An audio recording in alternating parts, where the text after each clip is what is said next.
Hi, Mrs. Grisak here. I'm going to show you today how to do your wire sculpture, your armature that's going to be the base of your little papier-mâché animal, the Alebrijes that we're going to make.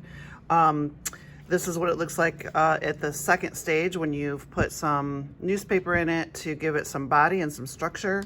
And then after you've covered it with papier-mâché and painted the first layer of color, it's going to look like that. And then finally, you're going to do all of your details. Some of the things you want to think about if you're going to have an animal like this that has very delicate skinny ears or wings that are very flat, you're probably going to want to put some wire in there. So you got to figure that into your design when you're making your wire armature. You probably are going to want some pieces of wire coming up for the wings. This one, I haven't started papier-mâchéing him yet, but I'm a little worried because this thin paper right here for the wing is not going to hold up under papier-mâché. I'm going to have to add some structure inside there. And adding wire later is always difficult. It never really stays very well. So he's going to be a little bit of a challenge. I would recommend that there be at least one piece of wire going up for wings if you're going to do wings. So yeah, these are the future stages. Let's talk about the wire stage, which is what we have right now. It's important for your wire to, your little creature to be able to stand by itself. This is super, super important. If it doesn't stand now, it's not going to stand later when you add all kinds of papier-mâché to it. So this one is just barely standing. Now this one looks a little sketchy, right? Like he is kind of a hot mess. It's okay. You can still make this into a really cute animal. You could squeeze his legs a little tighter together so they're not so wide, or you could make him have really wide legs. Like he could have elephant legs or something, and that's totally fine. Maybe he's got, antlers that have 3 spikes on them. I don't know. You can still be creative. Maybe you can make one of these into a tail. When you wrap papier-mâché around that, it doesn't matter how ugly the wire looks, because the wire is just the skeleton, the armature of your thing. So the thing that does matter is if he stands. Now you can see how he's kind of wobbly a little bit. I would, keep playing with him until he stands really good all by himself.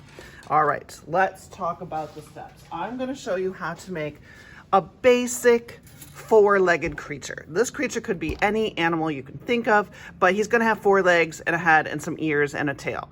And then you can take it from there. You can add antlers, you can add wings, whatever. I have a couple different kinds of wire in my classroom. Some of the wire that I have, like this wire, is super easy to just bend with your fingers. You can see how easy that is, and I can squeeze it with my fingers, and it's pretty easy to manipulate. Like I don't really need pliers for this wire, but some of the wire I have is a little harder to bend, and I'm going to show you the harder to bend wire because you need pliers kind of for it. So the first thing you need to do is you have 2 ends of this wire, and these ends are very sharp.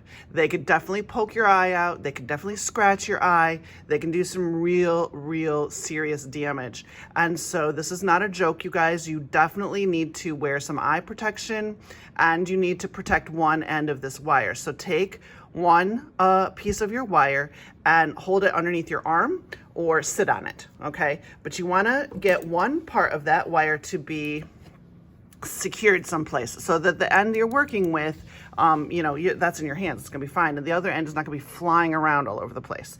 So the first thing we're gonna do is we're going to make the front 2 legs. So decide how long you want your legs to be, grab the pliers at a 90-degree angle to the bend you wanna make, and then bend it, okay? You just turn it like that with your pliers and then squeeze it so you get a nice, that's going to be one of his legs. You want it to be nice and thin. And then we're going to make another leg that comes down this way and back up again. So I'm going to hold the pliers here, 90-degree angle to the bend you want to make, and bend it like this, okay? Every time you hold the pliers there, the pliers are holding this piece still, and then the other piece is getting bent. Now we want to come back up again for the rest of that leg. Try to make them the same length. If you make different length legs, it's going to be an issue. So we're gotta re-secure my other end. We're going to bend it this way. Okay.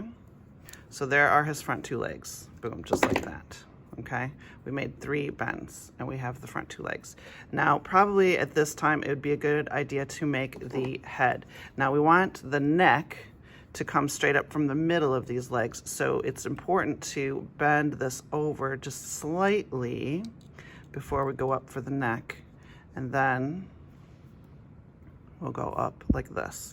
Now, most of the creatures that you're going to make are going to have a nose of some kind, so we want this to come forward.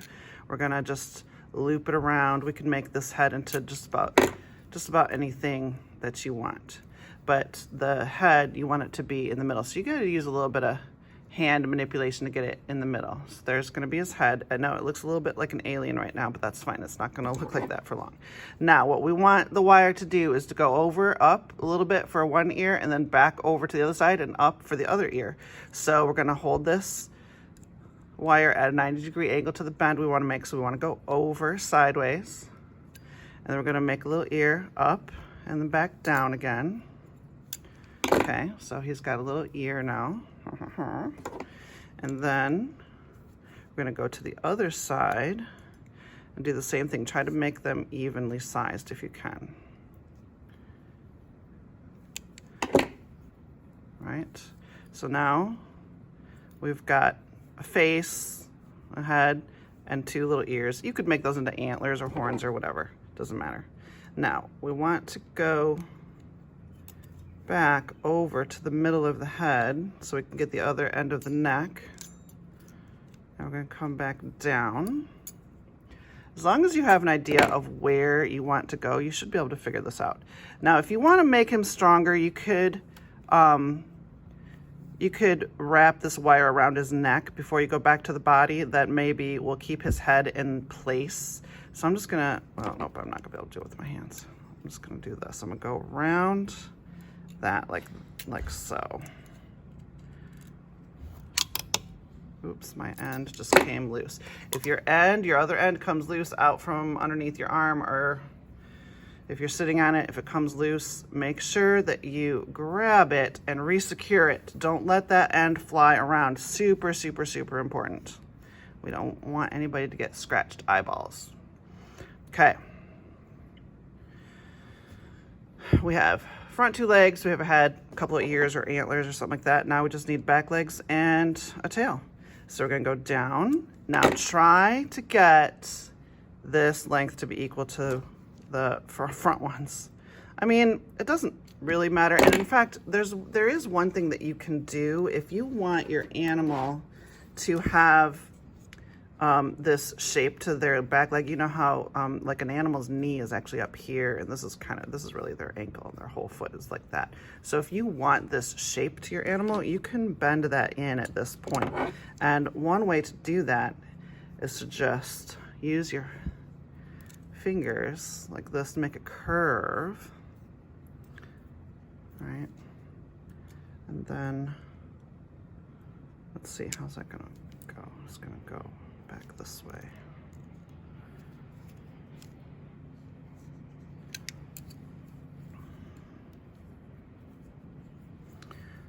And then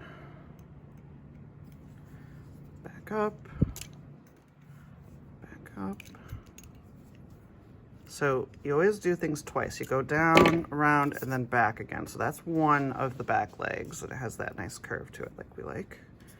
So it looks realistic.